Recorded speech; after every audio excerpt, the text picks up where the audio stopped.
Biyya ormaa keessatti joonja'aa jirra. Namni isin hin beekne halkan yookiin guyyaa bilbilee isin rakkisee beeka. Lakkoofsa koo qabadhu maqaan koo kanadha jedhee kijibee isinitti haasa'ee beeka. Bilbila otoo hin kaasiin lakkoofsi kuni kan eenyuuti jettanii dhiphattanii beektu. Rakkoo kana kan isiniif furu appilikeeshiniin ajaa'ibaa liinkiin isaa komentii viidiyoo kan jalqabaa jala jira. Ammuma deemtanii daawunlood gochuun itti fayyadama. Yeroodhaaf maqaa kiyya himachuun barbaadu kanan dhaladheetti guddadhee Jiituu Magariituu Oromiyaa keessatti barnoota kiyyallee maatii bira taa'een hanga kutaa muraasaatti baradheera. Fedhii kiyyaaf fedhii maatii kootiin barnoota koo addaan kuteen umriin koo yeroo jabaatu gara biyya hambaatti imala koon taasise. Akkuman ijoollummaadhaan gara biyya hambaatti malee ijoollummaadhaan biyya yeroon jiru jaalallee qabadheera. Jaalallee koo waliin lakkuu haati tokko gadameessa ishee keessaa deesse fakkaanna. Nuti lamaanuu waliif kan uumamnedha. Biyya hambaa yeroon deemu hirqilfatee boo'ee ofiis barataa ijoollee waan tureef anaan gattee maaliif deemtaa? Anaanoo eenyutu na dhiistaa? Jedhee garaa na raasee ture. Booddeerra garuu ofiis jireenyi biyya keenyaa yeroo galuu fi barnoota kanaan booddee hin baradhu jedhee maatii isaa jalaa maallaqa fudhatee badee gara biyya hambaatti imala isaa taasise.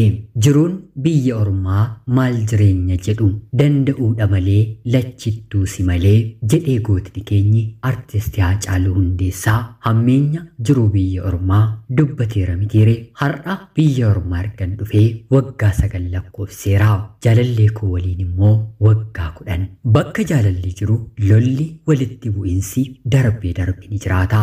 An isa malee gonkumaa dhiira gara biraa yaadees sammuu kootti qabadhees hin beeku. Isallee guutummaa guutuutti nan amana.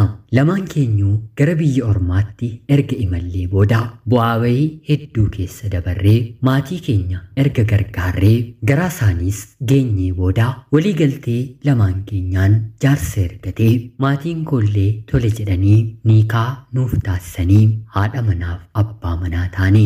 Maatiin dabalanii nu eebbisanii sanaan booddee akka haadha manaaf abbaan manaatti waliin yaadu eegallee lafa bitannee biyyuma ormaa kana keessa teenyee manas ijaarrannee hanga kanaatti yoo xiqqaate waggaa 4 nutti fudhate. Sanaan booddee ani dubartii umriin kiyya kan deemudha mitiire abbaa manaa kootiin nu haa ga'uu haa galluu jedheen isa gaafadhe.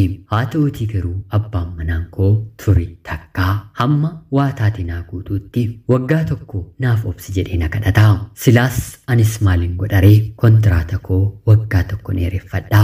Bultiif mitiitii jaalala keessatti iyyuu walirraa fagaatanii jiraachuun baay'ee ulfaataadha. Dubartii waan tan ta'eef keessumaan immoo baay'een qorama. Otoo inni amala koo danda'ee dadhabina koo waliin dugda isaatti na hin baanne ta'ee jaalalli keenyi kanaan hin gahu. Waggaan 1 gahee abbaa manaa koodhaan ammoo hin galluureeyii jedhee yeroon gaafadhu mee ammas maaloo adaraa waggaa 1 dabalannaa jedhee ammas na kadhata. Amansiisuus dadhabeen yaaleen dhumarratti yeroon dhiisu haatiif abbaan koo keessumaa immoo abbaan koo maaloo yaa ijoollee koo gara biyyaatti galaatii mana tokko keessa jiraadhaa ilmaan keessan arguu feenaa jedhanii nu kadhatanii. Ammas abbaan manaan koo maatii kootiin bara dhufu dhufnaa barana dhufnaa otoo jedhu abbaan koo qaaliin akkamiin jaalladhu ijoollee qabu keessaa addatti foo'ee na jaallatu dhukkubsatee du'ee addunyaa kanarraatii darbee du'a abbaa kiyyaa biyya ormaa keessa taa'een dabarsee hirmii abbaa koo nan nyaadhe. Yeroo kana abbaa manaa kootti baay'een qabame. Yeroo sanallee hin gallaa nu haa ga'u jedheen kadhadheen dadhabe. Kanaan ammallee otoo jirru tokkitti kanan qabu haati kiyyaa koottaa galaa abbaan kee ilmaan keessan otoo hin argin addunyaa kanarraatii darbee amma immoo dabaree nan kootii anaanis nan gaddisiisinaa ekeraan koo isinitti qabamtii har'a nuuf guuta bor nuuf guutatoo jettanii umriin keessan biyya ormaatti akka hin dhumne galaa dahaa ilmaan godhadhaatii na gammachiisaa jettee na kadhachuu eegalte. Ammallee abbaan manaan koo bara dhufu barana otoo jedhee haadha koo gowwoomsu kunoo ammaan jira. Biyya ormaatii ba'een haga har'aatti gara biyyaatti hin deebine. Kushinaa Arabaa keessan oola. Abbaan manaan koo jireenya isaa keessatti maal akka inni eeggatu maal akka inni barbaadu beekuu baadhus maallaqa akka gaariitti waliin otoo qabnu hin galle yeroon jedhu har'a bor naan jechaa jira. Har'a boriinsaa ija haadha koo otoon argiin akka na hambisneen sodaadha. Haati koo garaa isheetti baay'ee natti qabamteetti. Maali dubartiin akkasii heerumtee abbaa manaa ishee otoon argiin waggaa hamma kana jiraattu? Umurii ishee keessatti wantoonni arguu qabdu hedduutu jira. Akkamitti ishee dandeessisee moo ijoolleen koo kun biyya jiranitti nama biraa waliin michoomaniiru jettee hanga nu shakkitee nu arrabsitee gubaa garaa ishee hanga baafattutti illee geesseetti. Haati koo kun dhukkubsattuudha. Ani intala ishee dhumaa waan hin ta'eef jaalala addaa naaf qabdi. Rabbi fayyaa haa kennuu fi umurii haa dheeressuu fi ija nagaan walitti sinaa fidu nuun jedha.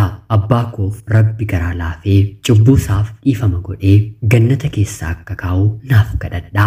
Yeroo ammaa kanatti dhiphina guddaa keessan jira. Abbaan manaan koo fedhii galuu hin qabu. Bara dhufu naan jedha. Hiriyoonni koo booddee kiyyallee dhufan deebi'anii galanii bultii dhaabbatanii ilmaan horataniiru. Ani garuu booddeetti nafe. Abbaan manaan koo anaaf nama gaarii dhiirri akkasaa anaaf lafa kanarratti hin biqilledha. Baay'een isa jaalladha. Lubbuu koo otoon kennee fi homaa natti hin dhaga'amu.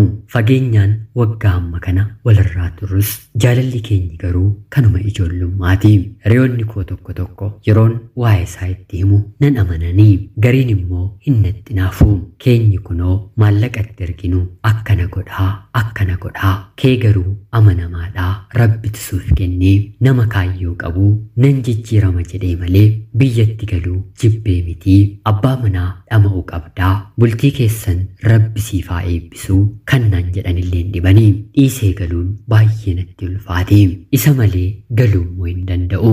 Waadaatu jalqabuma yeroo ni kaa'edhannu waliif galletu jira.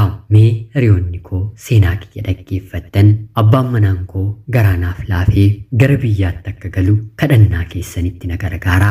Gaa'elli keenyis kan jaalalaa kan eebbaa kan milkee akka nuuf ta'uuf nuuf kadhadhaa. Haadha kee Rabbi siif haa fayyisu naan jedha. Ana obboleettii keessan biyyaan baarraati.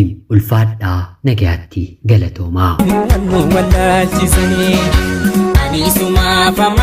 Namni isin hin beekne halkan yookiin guyyaa bilbilee isin rakkisee beeka.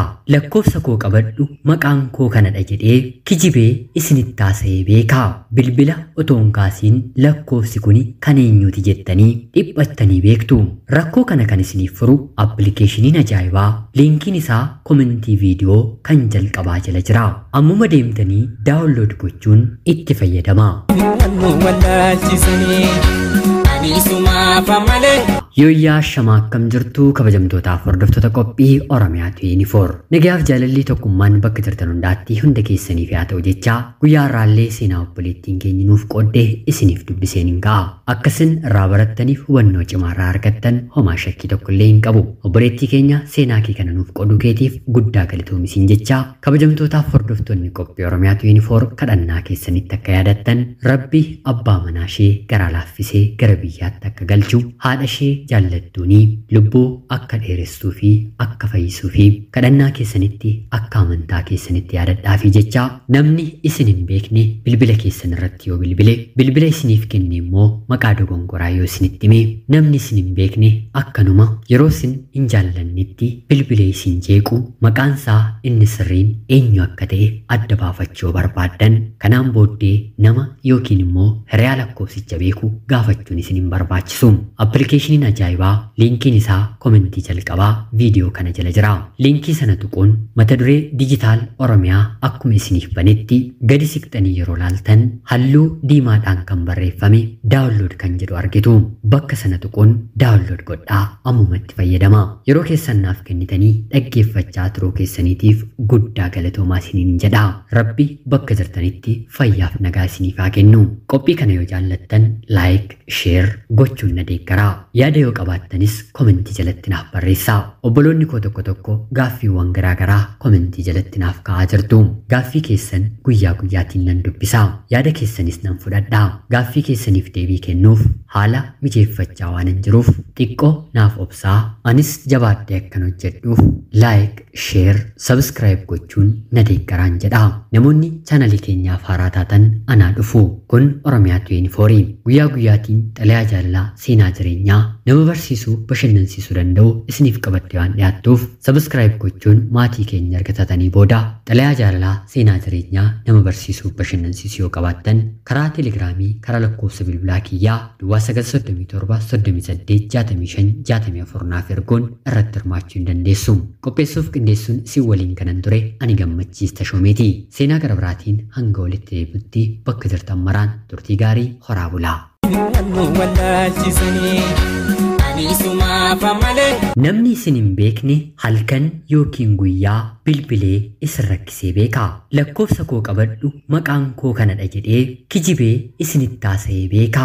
Bilbila otoo hin kaasiin lakkoofsi kun kan eenyuuti jettanii dhiphattanii beektu.